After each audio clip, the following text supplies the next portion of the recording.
Seorang guru dapat menampilkan bahan tayang yang menarik perhatian siswa dalam pembelajaran. Baiklah, assalamualaikum warahmatullahi wabarakatuh, sobat-sobat calon guru. Selamat datang di channel calon guru. Sobat semuanya, kita tidak akan bisa mengakses modul. Nah, kita nggak akan bisa mengakses modul jika kita belum selesai pada tahap pra-level, teman-teman ya. Yang mana di sini untuk tahap pra-level ini adalah untuk pembatik 2021 untuk level 1. Ini kita ada yang harus kita lakukan, yaitu yang pertama kita mengisi kuesioner, kemudian kita mengerjakan soal pra-level ya. Nah ini, kemudian di sini kita harus masang tuibon. Masang tuibon ini bisa kita lakukan setelah kita ini ikuti aktivitas.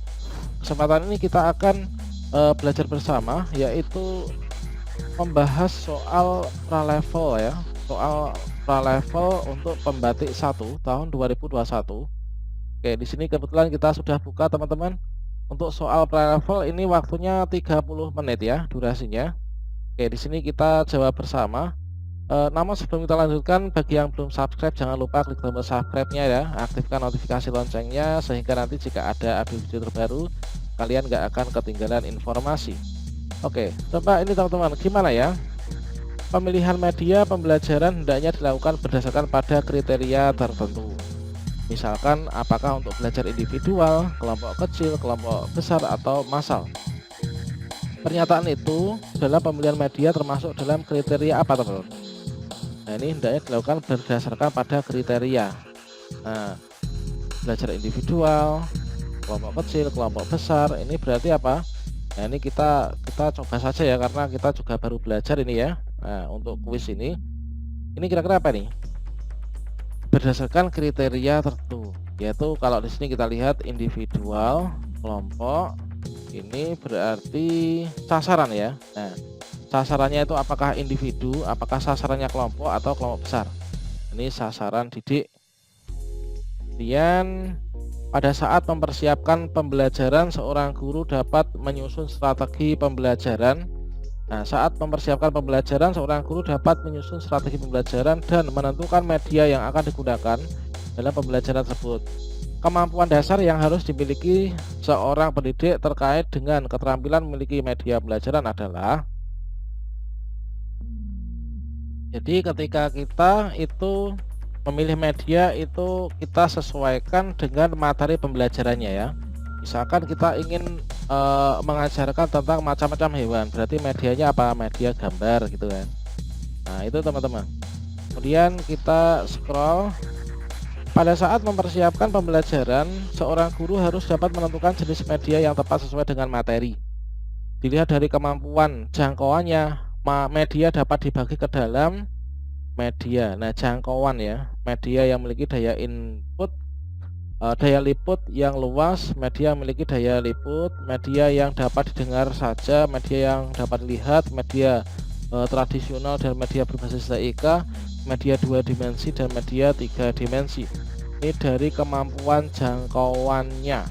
Nah, daya liput yang didengar saja, tradisional. Nah, ini daya jangkauan ini kok berarti yang ini ya, TIK dan media tradisional ya. Kemudian yang nomor 4, tersedia berbagai macam media yang sudah berdebu dan agak usang di dalam ruang media. Sebagai seorang pendidik yang kreatif, sebaiknya dapat memanfaatkan media dan memilih media mana yang akan digunakan.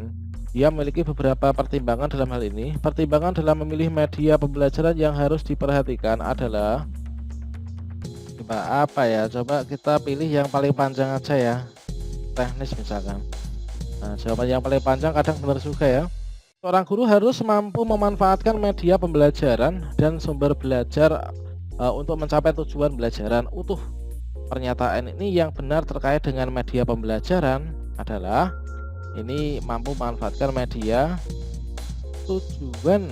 Nah, ini dengan media pembelajaran. Media pembelajaran yang paling baik adalah TIK. Sebuah media dapat digunakan untuk semua kegiatan pembelajaran. Media dapat digunakan sebagai pembawa pesan dalam suatu kegiatan pembelajaran. Memilih media tidak perlu banyak pertimbangan ya. Nah, ini kita pilih yang ini aja lah ya. Kemudian Media memiliki fungsi dan manfaat bagi pembelajaran. Hal ini dirasakan juga oleh guru dalam membantu pembelajaran menjadi lebih efisien dan efektif. Misalkan saat guru ingin menjelaskan suatu konsep objek yang luas dan besar, eh, dia tinggal menggunakan media saja. Berikutnya adalah salah satu fungsi dari media pembelajaran sesuai kondisi adalah apa? Menampilkan objek yang terlalu besar, misalkan pasar, candi. Fungsi dari media sebagai sesuai kondisi, membawa objek berbahaya atau sukar didapat, membuat konkret konsep abstrak, misalkan untuk menjelaskan peredaran darah, menampilkan objek yang tidak dapat diamati dengan mata. Ya, misalkan kita pilih ini ya, kalau membawa candi ke kelas itu kan. Nah, kemudian setiap materi pembelajaran memiliki tingkat kesukaran yang bervariasi untuk memudahkan peserta didik memahami materi yang memiliki tingkat kesukaran tinggi. Guru sering memanfaatkan media pembelajaran, misalkan media gambar atau tayangan video berisi sistem peredaran darah. Fungsi media pada pernyataan itu adalah apakah menampilkan objek terlalu besar, enggak ya, membuat konkret konsep yang abstrak, kalau objek tidak dapat diamati dengan mata telanjang. Nah, sistem peredaran darah kan, bahwa objek berbahaya. Nah ini ya, menampilkan objek tidak dapat diamati dengan mata telanjang ya, peredaran darah itu.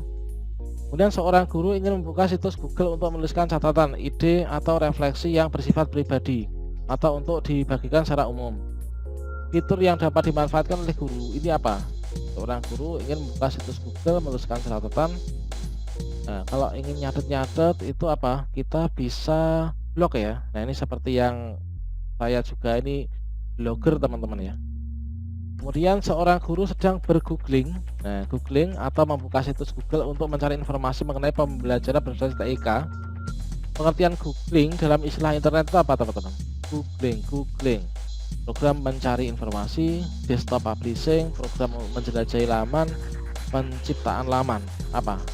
Googling. Ini adalah program untuk mencari informasi ya, googling. Kemudian ini soalnya kok banyak banget ya. Nah ini teman-teman, coba seorang guru yang mencari informasi dengan satu topik atau judul menggunakan aplikasi internet yang dikenal dengan istilah mesin pencari, search engine. Salah satu laman yang berfungsi sebagai mesin pencari ini apa teman-teman? Nah ini Google kan, www.google.com ya. Kemudian saat kita akan informasi tentang suatu topik atau judul dapat menggunakan aplikasi internet yang dikenal dengan istilah mesin pencari, search engine. Salah satu laman berfungsi sebagai mesin pencari selain Google apa? Kalau saya biasanya Yahoo ya, Yahoo, Bing gitu kan teman-teman ya. Dan seorang guru akan membuat contoh surat, tabel, gambar, berbagai dokumen, aplikasi sederhana keluaran Microsoft yang dapat digunakan untuk memfasilitasi kita. Ini apa? Contoh surat ya kan, tabel, gambar, berbagai dokumen lain. Ini kita bisa pakai, ini bisa ya sebenarnya, gambar bisa, berbagi dokumen, ya ini. Kemudian seorang guru dapat menampilkan bahan tayang yang menarik perhatian siswa dalam pembelajaran. Program tampilan bahan tayang ini difasilitasi oleh Microsoft, aplikasi sederhana keluaran Microsoft yang dapat digunakan untuk membuat bahan presentasi. Apa? PowerPoint ya, presentasi ya.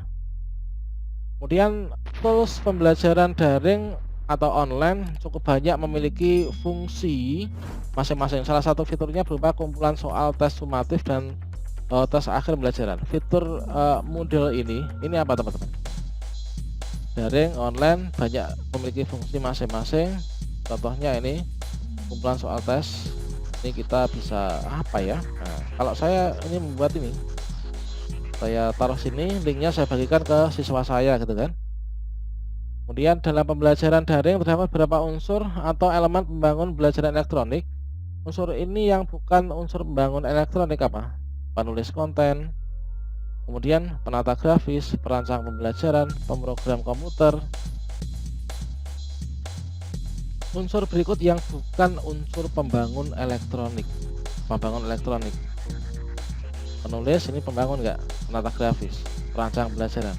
Coba ini ya. Kita klik submit. Anda yakin? Ya oke lah, iya ya. Berhasil, kita klik oke, kumpulkan ya. Nah, ini teman-teman, kuis sudah dikerjakan.